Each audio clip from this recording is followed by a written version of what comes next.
पर एनकाउंटर के बाद से अब बवाल देखने को मिल रहा है।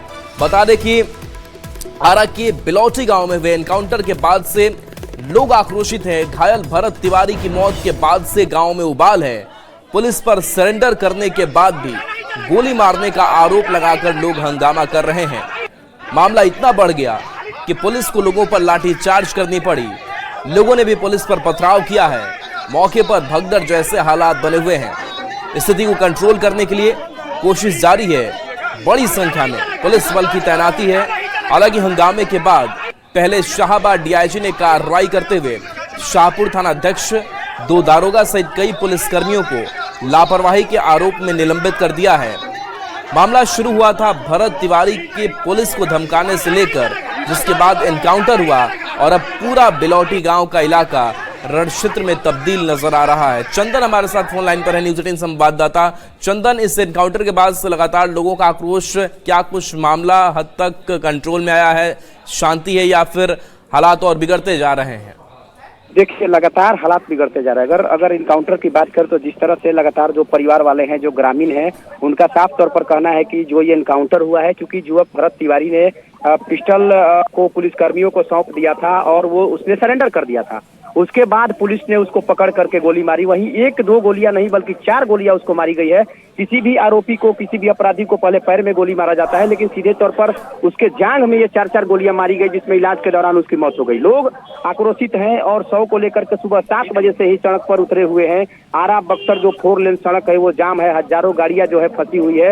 हालांकि जैसे ही मौके पर पुलिस की टीम पहुंची, लोग आक्रोशित हो गए और पुलिस ने अचानक लोगों के भीड़ के ऊपर लाठीचार्ज कर दिया, जिसके बाद उनका आक्रोश भड़क उठा और लोग काफी आक्रोशित हो गए और उन लोगों ने रोड़ेबाजी शुरू कर दी। हालांकि इस रोड़ेबाजी में कई लोगों को चोटें भी आई है, लेकिन स्थिति तनावपूर्ण है। लोग साफ तौर पर, हालांकि इस मामले में पुलिस के द्वारा त्वरित कार्रवाई करते हुए थानाध्यक्ष समेत कई पुलिसकर्मियों को निलंबित कर दिया गया है, लेकिन लोग जो मांग है, ग्रामीणों की जो मांग है, उनका साफ तौर पर कहना है कि पुलिसकर्मियों को गिरफ्तार करके और उन पर कड़ी कार्रवाई की जाए, उनको फांसी की सजा दी जाए, क्योंकि कहीं से ही भी ये इनकाउंटर जो है जायज नहीं है। एक युवक को पकड़ करके, क्योंकि उसी पुलिस ने पहले युवक को मानसिक विक्षिप्त करार दे दिया, उसके बाद उसको गोली मार दी गई, तो कहीं न कहीं से सिस्टम पर जरूर सवाल खड़ा हो रहा है और लोग काफी आक्रोशित है, सड़क पर डटे हुए हैं, 100 के साथ प्रदर्शन कर रहे हैं। काफी संख्या में पुलिसकर्मी जो है यहाँ तैनात है। कई पुलिस के वरीय अधिकारी, 3 अनुमंडल के अनुमंडल पुलिस पदाधिकारी समेत दर्जनों थानों की पुलिस यहाँ मौजूद है।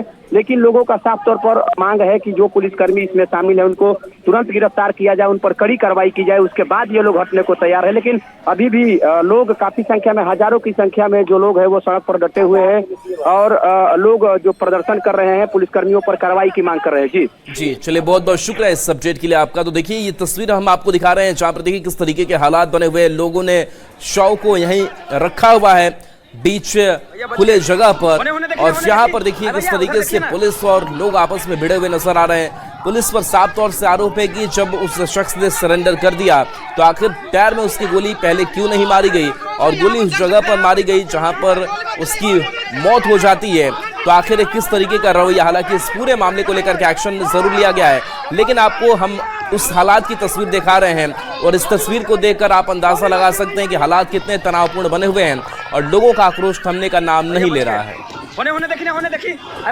मेरा है हथियार को जो है कहा कि उसको बिक दो, तो पूरा 5 मिनट बात हुआ है, उससे बात हुआ, आश्वासन दिया कि नहीं हम मारेंगे नहीं इसको, आप सिलेंडर हो जाओ। तो नहीं, हमको काम होगा ना, विकास का घोटाला नहीं ना होगा इसमें, ये सब बात बोला है। तो नहीं, हथियार बिगवा दिया है। हम लोग कहते हैं कि नहीं मारेंगे हथियार भी, तो हथियार देख रहा है लोग, हाँ वायरल हुआ है कि हथियार बिकते हुए दिखा रहा है कि हथियार इसे बिक दिया है, वहाँ तक वायरल है। इसके बाद में ये लोग जो हमारा है उसको। अब देखिए, इस मामले में अब तक क्या क्या हुआ है वो एक एक करके सिलसिलेवार समझ लीजिए।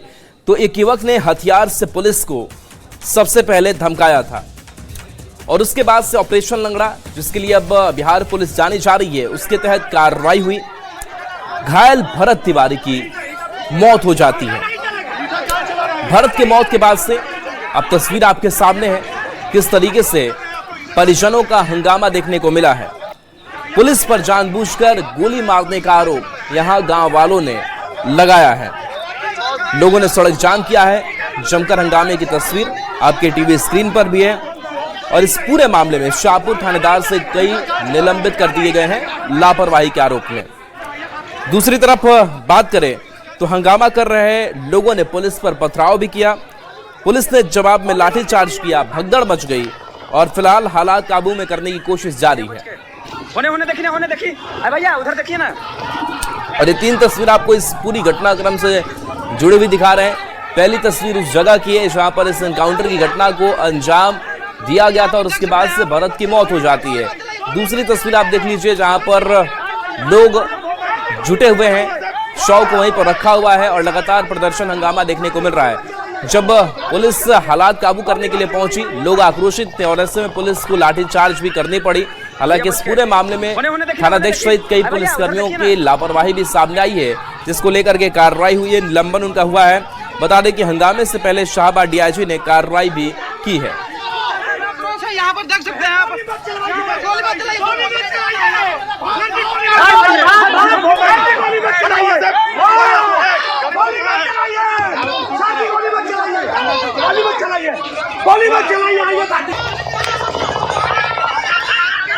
भैया बच के होने देखिए भैया उधर देखिए ना।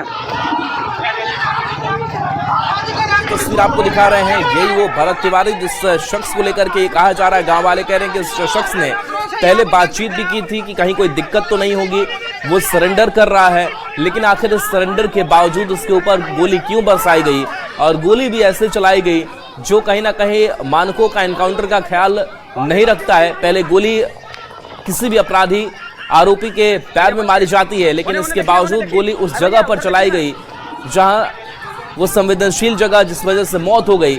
ऐसे कई आरोप जरूर लगाए जा रहे हैं। हालांकि इस पूरे मामले में जो डीआईजी हैं शाहबाद, उन्होंने भी पाया कि लापरवाही कहीं ना कहीं पुलिस के स्तर से भी हुई है और ऐसे में थानाध्यक्ष सहित कई पुलिसकर्मियों का निलंबन जरूर किया गया है।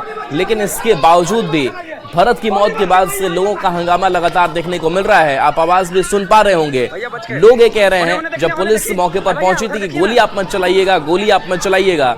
हालांकि जरूर बंदूक जो है आकाश में ताने हुए, आसमान में ताने हुए पुलिस नजर आ रही है, क्योंकि वहां पर भीड़ को नियंत्रित करना था।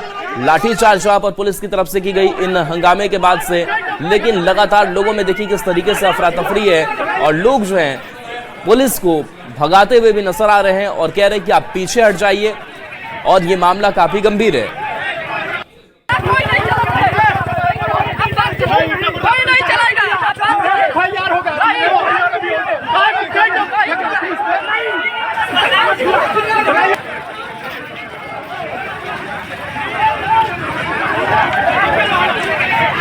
भोजपुर जिले के शाहपुर थाना क्षेत्र के बिलौटी गांव के रहने वाले युवक भरत तिवारी के इनकाउंटर मामले में लोगों ने जो ग्रामीण है वो आक्रोशित हो गए और देखिए किस तरह से शव को सड़क पर रख करके सुबह 7 बजे से ही प्रदर्शन कर रहे हैं। हालांकि इस मामले में शाहपुर थाना के थानाध्यक्ष समेत कई जो अधिकारी हैं उनको निलंबित कर दिया गया है, लेकिन फिर भी जो लोग हैं उनको बर्खास्त करने की मांग कर रहे हैं। देखिए किस तरह से लोग आक्रोशित है और साफ तौर पर उनका कहना है कि ये जो हत्या है वो जानबूझ करके साजिश के तहत उस युवक की हत्या की गई थी, क्योंकि पुलिस ने उसको पहले मानसिक विक्षिप्त करार दिया था और उसके इलाज कराने की बात कही गई थी। लेकिन उसके बाद पुलिस ने इनकाउंटर में उसको 1 नहीं 2 नहीं बल्कि 4 गोलियां मारी और उसमें उसकी मौत हो गई। लोग इसी बात को लेकर के आक्रोशित है। हालांकि देखिए मौके पर जब पुलिस पहुंची थी तो लोगों के साथ बकझक हुई और उसके बाद जो पुलिसकर्मी है उन लोगों ने लाठी बांधना शुरू कर दिया, जिसके बाद लोग काफी आक्रोशित हो गए और उन लोगों ने पुलिस के ऊपर रोड़ेबाजी भी शुरू कर दी। देखिए सीधे तौर पर जो लोग हैं वो कितने आक्रोशित हैं, क्या मांग है, मांग क्या है। और देखिए राजवीर से बड़ी खबर, जहां पर आरएसएस कार्यालय हमले के मामले को लेकर के एक बड़ा खुलासा और आतंकी कनेक्शन जो है वो सामने इस पूरे मामले को लेकर के आ रहा है। बता दें कि आतंकी संगठन से जुड़े हमले के तार, रांची में आरएसएस ऑफिस पर हमला हुआ था। आरएसएस ऑफिस पर हमला एक बड़ी आतंकी साजिश थी। 2 महीने से हमले की साजिश की बात सामने आई है।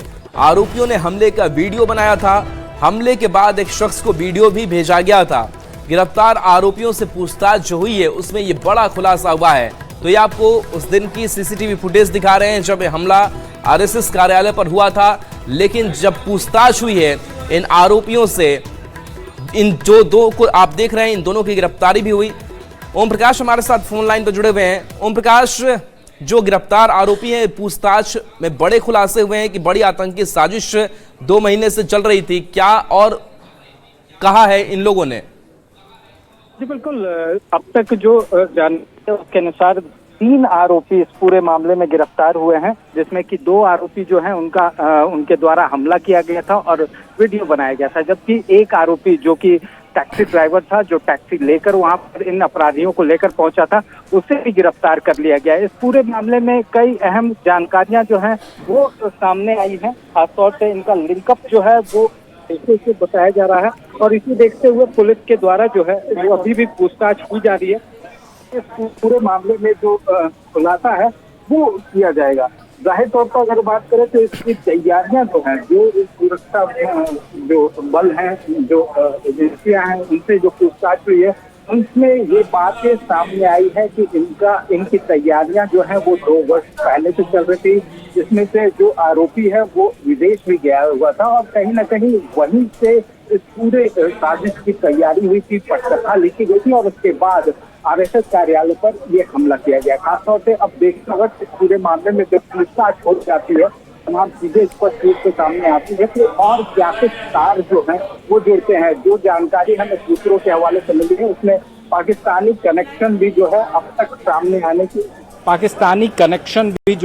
तक सामने आने की उम्मीद है और कहीं ना कहीं इन्हें जो सपोर्ट है वो पाकिस्तान परस्त जो आतंकी संगठन है उनके द्वारा भी मिल रहे थे। तो अब पूरे मामले में फिलहाल पूछताछ की जा रही है। एनआईए के द्वारा भी इस पूरे केस में एंट्री पहले ही की जा चुकी है। कल भी एनआईए की टीम वहां पर पहुंची थी और तमाम चीजों को खंगाला था।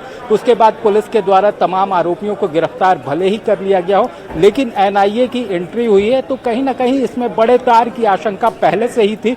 हमने भी जब अपनी खबर चलाई थी उसमें भी ये साफ इशारा किया था कि इस तरह की घटना हो सकती है, इसके तार आतंकियों से जुड़ सकते हैं, क्योंकि धनबाद में जब 2025 में 5 आतंकी गिरफ्तार हुए थे, उनके द्वारा भी ये योजना बनाई जा रही थी कि आरएसएस कार्यालय या आरएसएस की कोई बड़ी नेता या फिर बीजेपी के कोई बड़े नेता इन आतंकियों के निशाने पर आ सकते हैं। तो ऐसे में कहा जा सकता है पहले से ये इनपुट थे, लेकिन कहीं ना कहीं सुरक्षा में चूक हुई, जिस वजह से इस तरह की घटना को अंजाम दिया गया है। जी, इस हमले का वीडियो बनाया गया और वीडियो किसी को भेजा भी गया, किसको वीडियो गया, किस पर्पज से गया, कुछ इसके बारे में खुलासा हुआ है?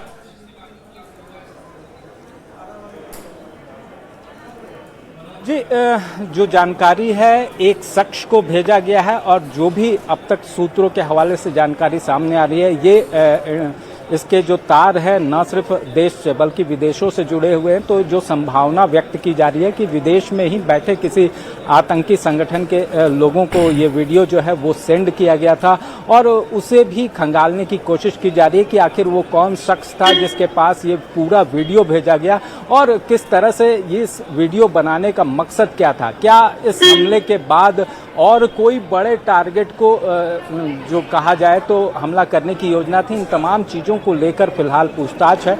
जो अपराधी गिरफ्तार हुए हैं वो रांची से भागने की फिराक में थे, लेकिन गुप्त सूचना जो पुलिस भी हरकत में आई, तमाम एजेंसियां हरकत में आई, उसकी वजह से इन्हें देर रात जो है वो गिरफ्तार कर लिया गया था और उसके बाद ये पूछताछ में कई अहम खुलासे और जो कोई डॉक्यूमेंट्स भी इनके पास से मिले हैं उन तमाम चीज़ों से कई अहम सुराग जो है वो बाहर आने की उम्मीद है। जी चलिए, बहुत बहुत शुक्रिया ओम प्रकाश इस अपडेट के लिए आपका। तो देखिए, ये आतंकी साजिश का खुलासा, बड़ा खुलासा हुआ इस पूरे मामले में जिन गिरफ्तार आरोपियों से पूछताछ हुई है।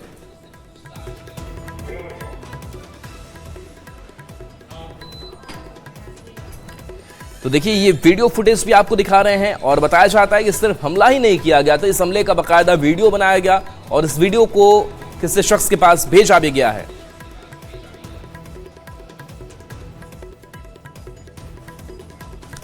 देखिए, राजगीर में 15 जून को मॉब लिंचिंग की एक दर्दनाक घटना सामने आई थी। अब इस घटना का वायरल वीडियो सामने आया है और वीडियो आपको हैरान करने वाला है।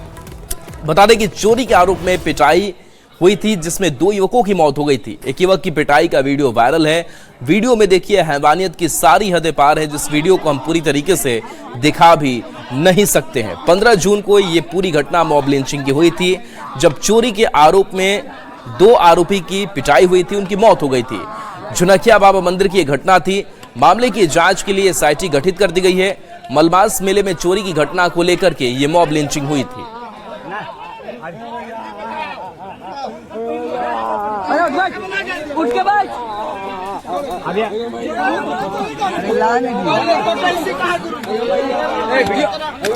खबर बेगूसराय से, जहां पर सिमरिया गंगा नदी में स्नान करने गए शख्स हादसे का शिकार हो गया है, जिसके बाद से अब चीख पुकार भी इलाके में मच गई है।